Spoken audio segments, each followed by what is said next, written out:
Pinjaman online atau yang sering kita sebut pinjol telah menjadi solusi cepat bagi banyak orang yang membutuhkan dana mendesak. Namun, di balik kemudahan ini, ada keuntungan dan risiko yang perlu kita pahami dengan baik. Mari kita bahas lebih dalam. Pertama, keuntungan dari pinjaman online. Salah satu yang paling menarik adalah prosesnya yang cepat dan mudah. Dalam hitungan menit, kita bisa mendapatkan persetujuan dan dana bisa langsung cair. Ini sangat membantu, terutama saat kita menghadapi kebutuhan mendesak, seperti biaya kesehatan atau perbaikan mendadak. Selain itu, banyak platform pinjaman online yang menawarkan syarat yang lebih fleksibel dibandingkan dengan bank tradisional. Misalnya, kita bisa meminjam dalam jumlah kecil tanpa harus menjelaskan tujuan penggunaan dana. Namun, di balik semua itu, ada risiko yang tidak boleh kita abaikan. Salah satu yang paling mengkhawatirkan adalah statistik gagal bayar.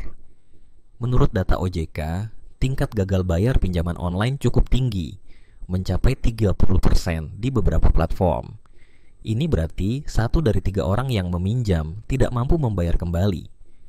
Dampaknya bisa sangat serius. Jika kita gagal bayar, bukan hanya reputasi kita yang terancam, tetapi juga catatan kredit kita. Di Indonesia, catatan kredit dikelola oleh S-Link OJK yang mencatat semua pinjaman kita.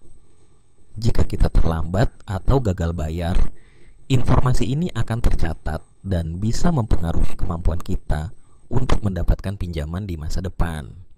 Selain itu, banyak debitur yang terjebak dalam lingkaran utang. Mereka yang awalnya meminjam untuk kebutuhan mendesak seringkali terpaksa meminjam lagi untuk membayar utang sebelumnya. Ini bisa berujung pada utang yang semakin menumpuk dan sulit untuk dilunasi. Oleh karena itu, penting untuk selalu membaca syarat dan ketentuan sebelum meminjam, serta memastikan kita benar-benar mampu membayar kembali.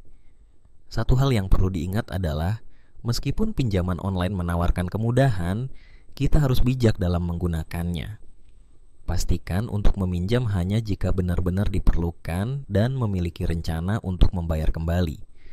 Jangan sampai kemudahan ini justru menjadi bumerang yang merugikan kita di kemudian hari. Jadi, sebelum memutuskan untuk mengambil pinjaman online, pertimbangkan dengan matang. Keputusan yang bijak hari ini bisa menyelamatkan kita dari masalah di masa depan.